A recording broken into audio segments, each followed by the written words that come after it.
Alright guys, TacticalRab back again today. Hope you're all doing well and enjoying your day so far. Welcome back to VALORANT News. And Sentinels have had a difficult few days, of course, up against OpTic, right, where they couldn't play with, well, pretty much the entirety of their starting roster. TenZ, though, is starting to feel a little bit better, and he could potentially return for the next 2 weeks of very important matches indeed. And if he does, they might well have a decent time, because ShahZaM reckons the practice they had before the OpTic series was pretty much the best they have had so far this year. Very much enjoyed your thoughts in the comment section below. Hit the like button if you enjoy. Subscribe if you're new, as always. I would greatly appreciate it. Really upset the channel. Thank you very much indeed for doing that. I'm blasted through 18k subs, well on the way to 20k. The 100 Thieves VALORANT team seemingly in this kind of barbecue right here that was kind of cool. And even this in the reply, Evan says, you know, TSM, they're taking down 100 Thieves with ease. They've actually taken down 100 Thieves the last 3 times they've played them. Definitely the kind of bogey team for 100 Thieves at the present time. But as Derek says, look, at the end of the day, we are topping the rankings right now here in Group A, and TSM are down there right now in the drop zone to not make the playoffs. But yeah, the entirety of Group A is so tough to call, but Group B is also still very much up to play for. We'll see that here in a few minutes' time, especially if Sentinels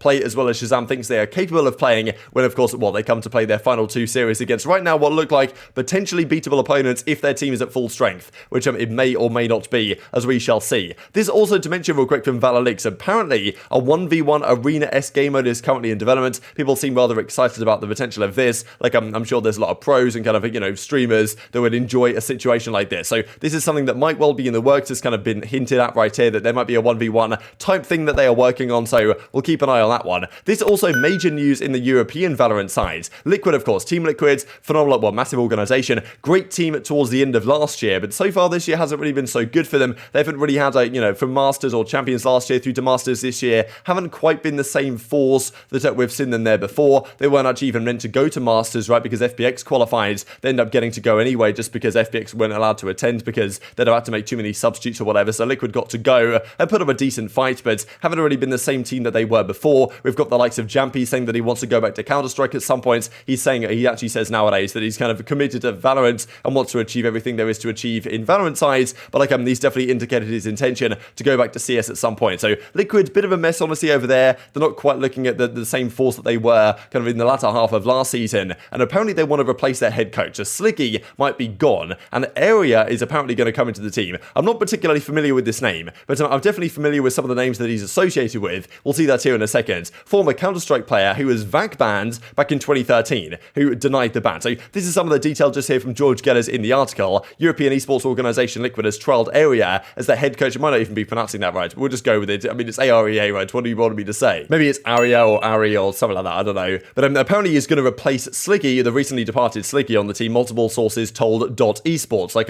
saying that he's kind of well known for his ability to hit headshots, which, well, maybe somewhat questionable actually in his ability to hit headshots. We'll see here in a second. But he was at one of the best aimers in French Counter-Strike in the early days. He's kind of been around a very long time. He didn't reach the peak of professional play, unlike Scream, turned down the opportunity to compete alongside Team LDLC back in 2013, which fueled the suspicion that Area may have cheated. In 2013, his Steam account was VAC banned, but he denied cheating, and he didn't play with LDLC apparently due to a lack of motivation. It was reported by VACAM that Area may have appealed the ban as well. So really interesting situation. Now, you know, as even Ian Harding says here from the version 1 side, gaming has and always will be who you know. Don't burn any bridges, kids. It is the worst mistake you can make. So who knows whether Scream, I mean, this obviously makes a lot of sense actually if you think about it, that Scream now on this team, who of course knew Area, I guess, back in the day and thought he was pretty good, maybe thinks he knows and understands the game rather well despite potentially cheating, or well, he got VAC banned, right, which of course is never a great sign if you're going to say you're not a cheater. And maybe Scream is like, no, we're not really happy with Slicky, like we're not, you know, I think we can move in a different direction, let's get this guy in instead effectively. Now, I mean, this also from Launders I thought was great here, lol. This guy was known for having one of the highest headshot percentages, Unreal Clips, being best friends with I always want to pronounce this Kukli, but Kaylee I think is how you're meant to say, right? He of course got VAC banned. He was part of that whole like cheating scandal back in the day, and then this guy himself got VAC'd. Slicky is known for being a genius, mentor, and stands 6'7" on his money. Liquid are slipping right out. It's a bad idea. Don't bring this guy in. What are you playing at? And this also as well, Amma kind of replies here with what was seemingly one of a pretty legendary headshot Counter-Strike montage from back in the day, where it's a really interesting montage actually. It's like 5 minutes long. It's usually just headshots, and this guy just goes around hitting heads. And honestly, a lot of these clips, like, they could be legitimate, but some of them are like, damn, this guy's honestly absolutely out of control. Or like, I mean, look at this. He just gets the 4K, like, just again and again. And yeah, I don't know. A lot of people looked at this and thought, okay, maybe a bit of a suspect montage, especially for back in the 2013 days. And this, of course, is still up on YouTube to this day, and is, well, seemingly pretty legendary, right? So yeah, definitely people think, okay, this guy probably was cheating. That seems to definitely be the kind of a conventional wisdom here. But, you know, now a few years later, I guess he's still getting opportunity with Scream on Team Liquid liquids because he didn't burn the bridges over there. So definitely treating him with respect on this one. Really interesting situation, to be honest. But let's talk about the North American Valorant side. The 4 quadrants of Valorant teams, as Matt Liu points out once again, which effectively has the teams that are best at defense, the teams that are best at attack, and the teams that are either mediocre or pretty bad at everything. Right now, it's OpTic and Ghost that are pretty much dominant on their defensive sides. They're winning 65-70% of rounds on defense. That's remarkably strong. And then we've got 100 Thieves and EG that maybe win 50-60% of rounds on defense, but they win like 65% of their rounds on offense. So right now, 100 Thieves and Evil Geniuses are the 2 strongest teams on attack. OpTic and Ghost are the 2 strongest teams on defense. And then we've got teams down here that honestly haven't been doing all that well so far. Sentinels, right, on their attack win percentage is still very much, very far down. And they've seemingly been working quite a lot on their kind of attacking sides, more than likely, based on what ShahZaM says here in just a few minutes' time. But I mean, yeah, OpTic number 1, I guess, at least at the present time.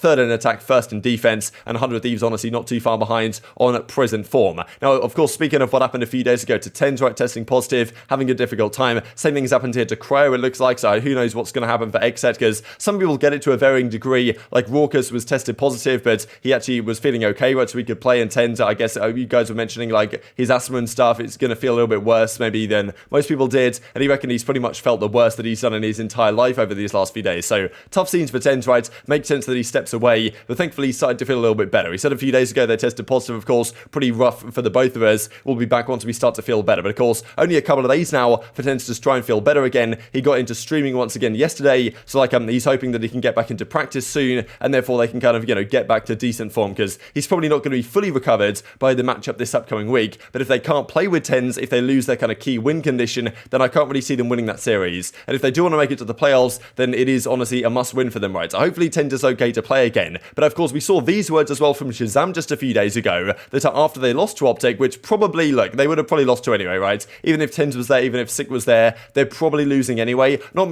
by no means guaranteed, but when you're playing the best team in the world, you're probably going to lose regardless, especially when Sick is stepping out due to kind of personal or family emergencies. We'll see that here in a second, because no means guaranteed that he can get back into the team. But also, with TenZ is done well, like he's very unlikely you're going to beat OpTic anyway. They put up a decent fight, but like I don't think OpTic were really trying that hard, to be honest, given the situation. But ShahZaM says it's unfortunate we didn't get to show any of the work we put in. Of course, I really appreciate Danny for stepping in. So I was kind of looking at this thinking, okay, wow, is this kind of a classic ShahZaM thing that he likes to say? Well, yeah, we were working really hard, we're looking really good, just unfortunately we didn't get to kind of show that in reality. But he reckons that actually no, they were putting in a lot of time and effort, and they were actually improving very dramatically indeed. So I'll share a couple of clips here, one from TenZ kind of showing that he's definitely not back to normal by any means as of yet, and he's feeling really awful the last few days, but he's starting to feel better. He can get out of bed, he can move around a little bit more, like he can stream, and he reckons he might be able to get back into practice soon, which is of course what the team needs. But also ShahZaM saying that like their practice going into that OpTic series before TenZ was unwell and Sick had to step away was pretty much the best they've had in a rather long time, showing that he believes they might well be back to form enough to the point where potentially they can still qualify for the playoffs. Hey everyone, I'm back. I have been resuscitated from the dead. I am currently a... Sorry, I couldn't mute that one. I definitely have been better. Let's just say that. Today and yesterday, I could finally leave the bed without just freezing my ass off. The first 3 days, I'd say, was the absolute worst I've ever felt in my life. But I basically got every symptom possible of cold sweats, body aches, volatile coughing until I almost throw up. It's awful. Right now I still I still have my cough, which is really bad, but luckily I'm not freezing. But I am sweating constantly. I'm just constantly producing sweat, and my energy is constantly at a 5%, I'd say. I feel like I have no energy to do anything. All my life force is out of me. Am I gonna play the next match? I mean, I'm trying to stream right now, because hopefully I can go back to prac. But you find out that Hunter and Tyson are going to be available. Tyson the night before, and Hunter when I woke up for the match. The thing is that we had the best week of practice. Our team we had so many new comps. We had the best week of practice. We just dominating everyone in scrims, dude. That's the worst part about it. We keep getting in these positions to finally make it happen. And so we looked at this a couple of days ago, the potential condition here that, well, Sentinels have to, overcome if they want to qualify. It's possible. They play FaZe Clan and Cloud9. They play FaZe this week, they play Cloud9 next week. Both of these teams right now seem beatable. Cloud9, probably equally so, honestly. Cloud9 is still very good, to be honest, but given the curry change for Zeta, they haven't quite looked the same. And if Sentinels take them both down, 2 and 3 is probably good enough to qualify. They have to try and hope, honestly, that EG and LG also win one more series. That will then, mean that there's no kind of, multiple way tiebreakers, because there could be some crazy tiebreakers that happen here, actually, on a kind of a 2 and 3. Like, probably all of these teams can go 2 and 3, and OpTic go 5 and 0 or something. I reckon that's actually possible. And then the tiebreakers might not favor Sentinels based on the map count and stuff like this. But, with any luck for them, if they take down FaZe and Cloud9 and EG and LG win one of their final 2 series, then, they will make it through. But, of course, it's going to be far from easy for that to actually happen if they don't have their full strength roster. But ShahZaM reckons the way they were looking was great. It's just going to be unfortunate if these circumstances prevent them, well, and maybe not prevent them, because I think I would argue they might well have lost to OpTic anyway, but don't give them a chance to show what maybe they're capable of with their full roster in a couple of these series, or whether they can translate any of that good practice seemingly into actually a match play setting. And even from Sick, right, this is kind of the other question here, is because TenZ,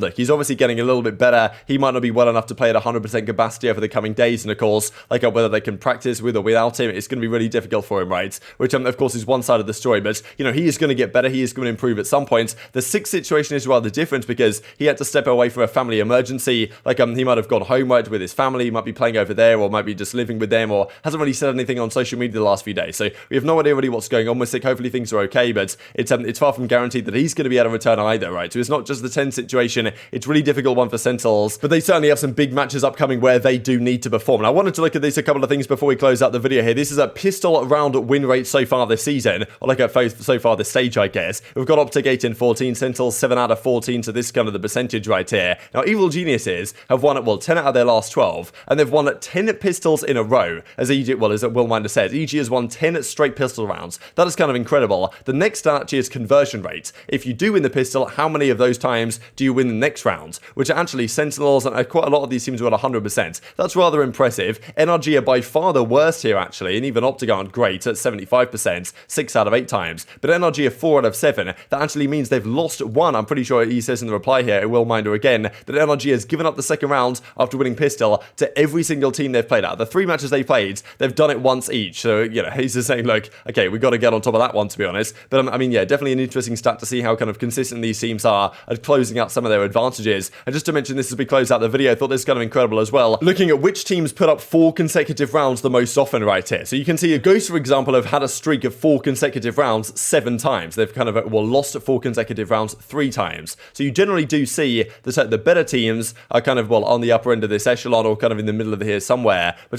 teams like NRG, they've only won 4 in a row once, and they've lost 4 in a row 5 times. And Evil Geniuses, I guess, actually Cloud9 have had the kind of the most kind of down streaks. So kind of interesting that Cloud9 kind of have the highest on both ends, really. 6 times they've won, 7 times they've lost. So maybe a very momentum-based team. And a clip from Valentia to close out the video. But very much into your thoughts and all this stuff in the comment section below. Hope you guys enjoyed the video. If you did enjoy it, hitting the like button, told your YouTube gods, this is a good video. Others like you should see it as well. And I hope grow the competitive Valorant community. Thank you for watching as always. Take care of yourselves, and I will see you next time.